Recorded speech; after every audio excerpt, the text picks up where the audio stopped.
Começando agora mais um Mudando de Assunto, novamente aqui com a Lilian. E hoje o nosso tema é alongamento e fortalecimento, que muita gente ainda confunde, né? Isso, nós temos a mania de dizer, vamos alongar, e acaba movimentando as mãos, erguendo os braços rapidamente. A diferença de alongamento e de fortalecimento, então, quando a gente fala em alongamento, nós temos que pensar sempre em 20 segundos na mesma posição. No mínimo, né? No mínimo 20 segundos. O ideal até, para a gente não perder, é 30 segundos.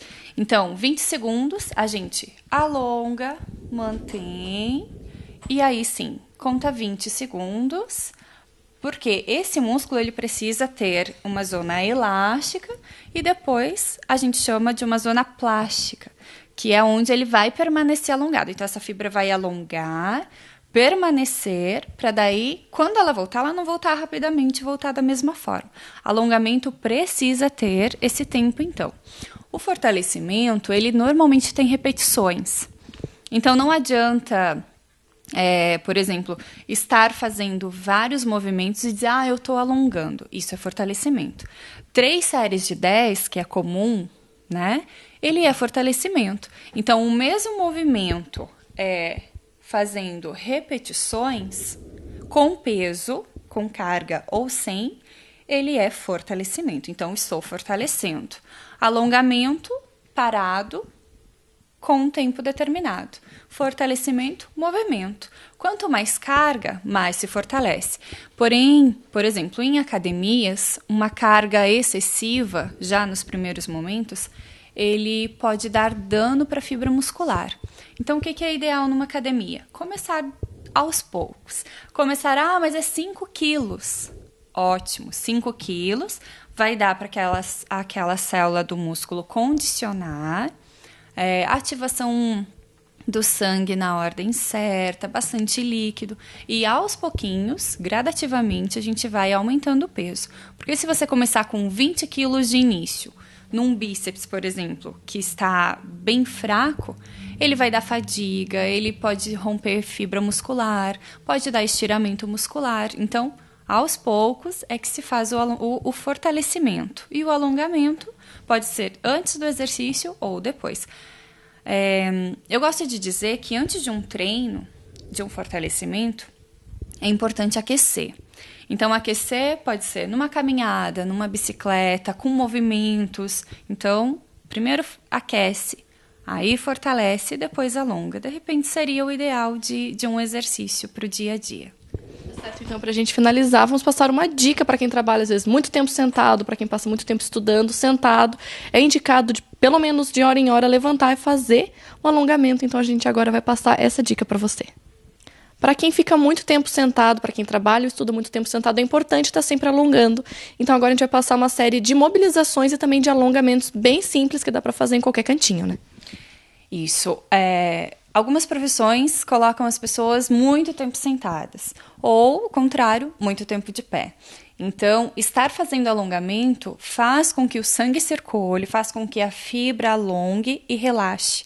Então, o alongamento da fibra é para que ela relaxe também, ela não fique o tempo todo em estado de tensão. Então, o alongamento é muito importante. Uma viagem longa, que a gente já comentou em outra edição do programa, uma viagem longa, é importante pelo menos uma mobilização a cada 1 hora. Então, uma viagem de 4 horas, pelo menos. 4 mobilizações. É importante. E o que dá para estar fazendo? Membro superior, né, os braços, parte cervical, pescoço, ele dá para estar mobilizando enquanto dirige. O restante, para um pouquinho, para no acostamento, para em algum lugar e mobiliza rapidinho. Deixa para alongar quando chega. Então, 4 horas de viagem, por exemplo, 4 horas, você vai mobilizando, chegou no ponto de origem, aí sim vai fazer o alongamento. Então, são alongamentos simples, muitos já conhecem a maioria, mas eu vou passar um alongamento de mais ou menos cada segmento do corpo. Então, vamos lá. Então, primeiro, por exemplo, estou sentada dirigindo. Atenção do volante e parte dos ombros. Já estou sentindo tensão nos ombros. Não vai alongar enquanto dirige, mas vai mobilizar. Então, estou dirigindo, para um ombro, movimenta. Parte muscular, de preferência para trás, para frente não muito, porque estressa um pouquinho esse músculo trapézio. Então, mobiliza um lado, até relaxar, pode movimentar bem o pescoço, mobiliza o outro. Pode fazer bastante, porque mobilizando, a fibra está se movimentando, ativa a circulação e não fica tão tenso. Parte do pescoço mesmo. Bem de um lado, faz alongar, faz esticar, bem lado direito, depois bem do outro, para frente. Então, esses movimentos, eles são de mobilizações, mas que ajudam muito para evitar tensões, futuras contraturas musculares. Braço. Braço básico. Então, vamos alongar a parte posterior. Parte posterior, que a gente alonga toda essa região e um pouquinho da região da escápula. Então, esse é alongamento. Esse não tem como mobilizar, a não ser que você mobilize só para puxar um pouquinho o músculo. Mas, então, alongamento, contei de 20 a 30 segundos, exatamente. Então, ali, parte da frente, fechou as mãos, punho fechado, puxa o punho. Então, também, de 20 a 30. Alongamos parte posterior, o braço, né? E agora, mãos atrás e puxa. Ergue um pouquinho o braço, ergue um pouquinho o pescoço, o queixo e alonga. Mais ou menos um pouco essa região aqui também.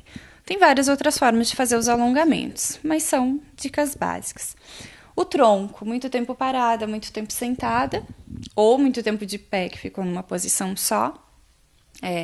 Inclina um pouco o corpo e ergue o braço. De 20 a 30 segundos. Voltou sempre bilateral, ou seja, os dois lados. Também. Membro inferior, quadril, né? Parte de fora. Dá para cruzar uma perna para trás e inclinar um pouquinho. Inclinou um pouquinho, essa região alonga. Parte de fora da coxa, parte de dentro. Parte de dentro, afasta um pouquinho. Uma vai flexionar o joelho, dobrar o joelho. É importante que o joelho e pé fiquem sempre ou alinhados, ou o pé, a ponta do pé, à frente do joelho, para que não sobrecarregue o joelho. Então, flexionei um pouquinho direito e esquerdo eu vou puxar, ok? Abriu bem, alonga de 20 a 30 segundos, depois trocou, 20 a 30 segundos também. Parte de fora, parte de dentro. Parte da frente, então, segure em algum lugar para não perder o equilíbrio. Ponta do pé, joelho que fica com o pé no chão, flexiona um pouquinho também, para não sobrecarregar o joelho. E o direito puxa bem. O ideal é deixar coluna e corpo reto, com os joelhos encostados. Se o alongamento não for suficiente nessa posição, pode colocar o joelho um pouquinho para trás, mas sempre alinhado. Mesma coisa, de 20 a 30, trocou, flexionou, joelho um pouquinho para trás, de 20 a 30. Soltou devagar, parte de trás. Ou você coloca numa estrutura que você vai pegar na ponta do pé, ou se está no meio da rua, que é uma emergência, ou em casa e não tem uma estrutura assim, então também. Flexionou um pouquinho um dos joelhos, ponta do pé flexionada, pega na ponta do pé, de 20 a 30, volta, mesma coisa, de 20 a 30. Então, dicas importantes, né? Artroses. Quem tem artroses? Começa a doer o pulso, começa a doer tornozelos, mobiliza. Então, articulação a gente pode, né, sempre fazer em movimentos circulares. O pé, movimento circular. Então, algumas pessoas dão os estalos até bem incisivos, mas é bem importante. Então, o movimento é importante para nós. E são dicas realmente muito fáceis, muito simples, dá para fazer rapidinho em casa ou no trabalho. E pode prevenir até alguma futura lesão ou até dores, né? Isso, na verdade, é muito mais para prevenção do que para tratamento. O tratamento, normalmente, ele avança. E quando a gente já tem muita dor, a gente precisa procurar alguém para que nos ajude, de preferência um fisioterapeuta. Mas alongamento é para prevenção. Então, tá na academia ou tá depois de um dia inteiro de trabalho. Exatamente. Faz o alongamento, faz as mobilizações que vai ajudar a prevenir, com certeza. Tá certo, então muito obrigada. Ficam aí as dicas, eu encerro esse bloco do programa, mas eu já volto.